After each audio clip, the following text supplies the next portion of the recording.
Assalamualaikum warahmatullahi wabarakatuh. Selamat pagi anak-anak. Mungkin hari ini adalah pertemuan kita yang pertama, ya. Dan saya adalah guru baru kalian. Dan saya akan memperkenalkan diri. Nama saya Laude Ahmad Syarul, SPD MPD. Ya. Jadi Bapak sudah mengajarnya baru tahun ini. Jadi Bapak akan mengajarkan mata kuliah sejarah, ya. Untuk di kelas ini jurusannya adalah jurusan IPA, ya.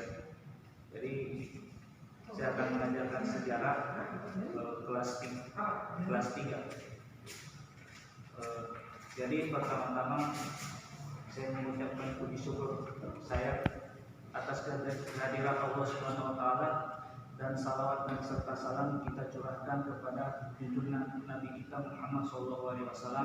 Mudah-mudahan dalam pembelajaran ini kita diberikan keberkahan, dan mudah-mudahan yang saya ajarkan ini ilmu yang saya ajarkan itu bisa bermanfaat dan bisa dipahami oleh adik-adik sekalian, apalagi dalam mata kuliah sejarah.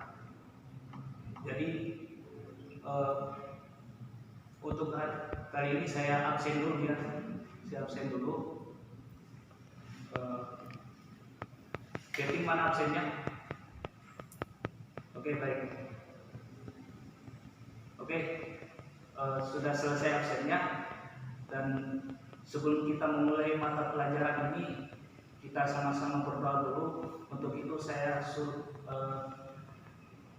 untuk ketingnya untuk memimpin doa sesuai keyakinan masing-masing. Berdoa dimulai.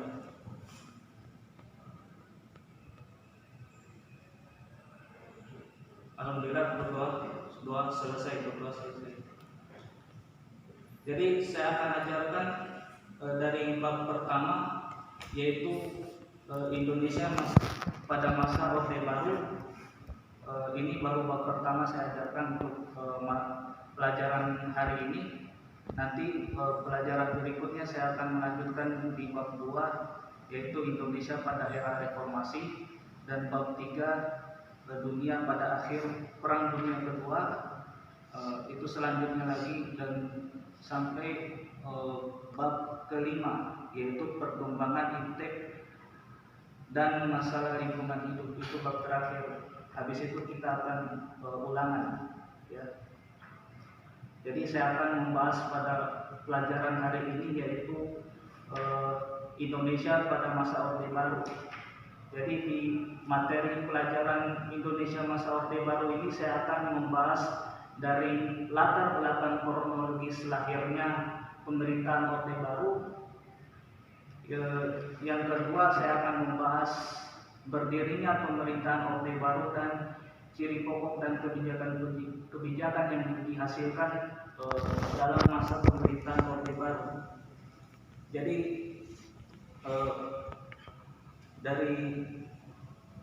saya akan memberikan sebuah penjelasan tentang bagaimana latar belakang kronologis lahirnya pemerintahan pada masa Orde Baru. Jadi yang pertama itu lahirnya surat perintah 11 Maret tahun 1966 atau biasa disebut dengan Super Semar. Mungkin waktu itu, waktu pelajaran kalian sudah pelajari semuanya tentang Super Semar seperti apa, ya. Ini adalah surat yang diberikan oleh Majen Soeharto pada saat itu sebelum dia menjadi presiden. Ditulis oleh Insinyur Soekarno pada saat itu, dan isi dari surat Super Semar itu yang ditulis oleh Insinyur Soekarno mengenai pengalihan tugas pemerintahan, ya. Jadi tugasnya dulu sebelum Presiden Soeharto pada saat itu menjadi presiden sebelumnya itu. Jadi baik, saya akan menceritakan dulu latar belakang dari Orde Baru itu. Sebenarnya lahirnya kebijakan Orde Baru itu pada saat itu kondisi politik yang ada di Indonesia itu mengalami yang namanya kemunduran atau kekacauan. Kenapa seperti itu? Karena di masa pada saat itu, ya, pada saat rezim Soekarno memerintah, itu terjadi pergolakan politik akibat dari peristiwa G30 SPKI. Bagaimana kita sudah tahu bahwasanya PKI ini atau Partai Komunis Indonesia membunuh begitu banyak jenderal yang ada di Indonesia pada saat itu. Ya, contohnya saja seperti Ahmad Yani, Ahmad Subarjo, itu mereka bantai semua jenderal-jenderal yang ada di dalam pemerintahan Soekarno pada saat itu. Dan pada saat itu dalam hal itu memang Soekarno menanggapi hal itu dengan menggelar pertemuan pada tanggal 10 Maret 1966.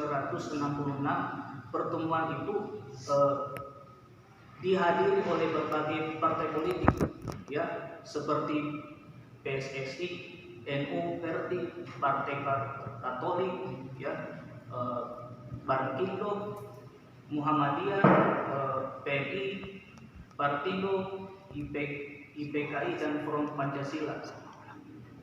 Nah, di situ di dalam pertemuan itu Presiden Soekarno didampingi oleh A.M. Hanafi, yaitu seorang duta besar RI untuk Kuba, dan Dr. Sumarno, Menteri Dalam Negeri, ya, dan Dr. Subandrio, Wakil Perdana Menteri, dan Dr. J. Leimena, ya. Presiden Soekarno mengatakan pendapatnya dan menekan agar partai-partai politik yang hadir pada saat itu, ya, untuk menolak atau mengecam aksi demonstrasi mahasiswa pada saat itu dan tuntutan Tripura yang dituntut oleh rakyat, yaitu tuntutan Tripura, ya. Pertemuan itu berakhir dengan deadlock atau tidak setujunya Soekarno antara Front Pancasila dengan Soekarno dalam keinginan Presiden Soekarno untuk membubarkan PKI, ya. Jadi itu penyebabnya. Kemudian pada tanggal 11 Maret digelar rapat sidang paripurna yang agendanya adalah merumuskan langkah-langkah keluar dari krisis ekonomi, sosial, dan politik Indonesia.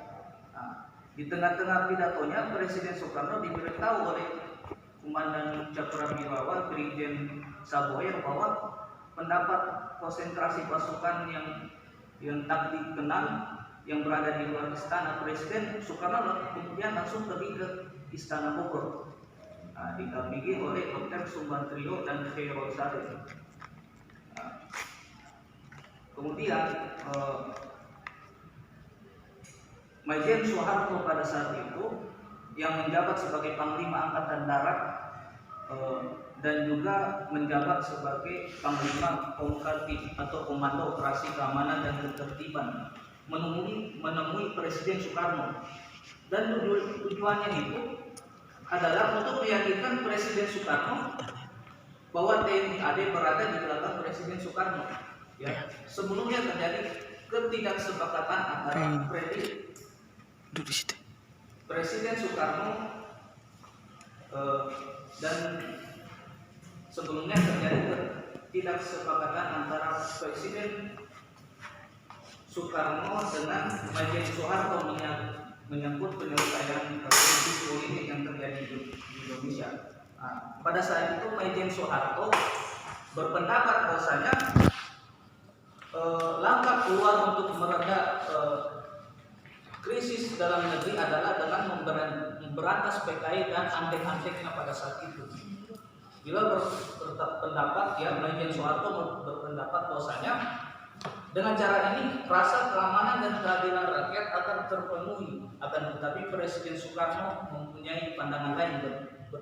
Beliau berpendapat bahwasanya beliau itu harus sepakat dengan Nasakom, ya, atau digabungkan adalah antara nasionalis, agama dan komunis. Padahal itu kita sudah tahu bahwasanya komunis ini adalah partai yang memang menyimpang dari agama gitu. Jadi itu saja singkatnya ya. Saya jelaskan, nanti insya Allah kita akan melanjutkan di bab materi berikutnya, yaitu berdirinya pemerintahan Orde Baru dan ciri pokok dan kebijakan yang dihasilkan. Oke. Saya akan waktu saya tidak lama lagi karena Bapak lagi ada urusan di luar ya, jadi Bapak akhiri pelajarannya, dan saya akan kasih tugas kalian untuk buat makalah yang materinya mengenai tentang menguatnya peran negara pada masa Orde Baru dan dampaknya terhadap kehidupan sosial politik dalam masyarakat. Jadi itu saja, saya akhiri dengan ucapan wabillahi taufiq wal hidayah. Wassalamualaikum warahmatullahi wabarakatuh.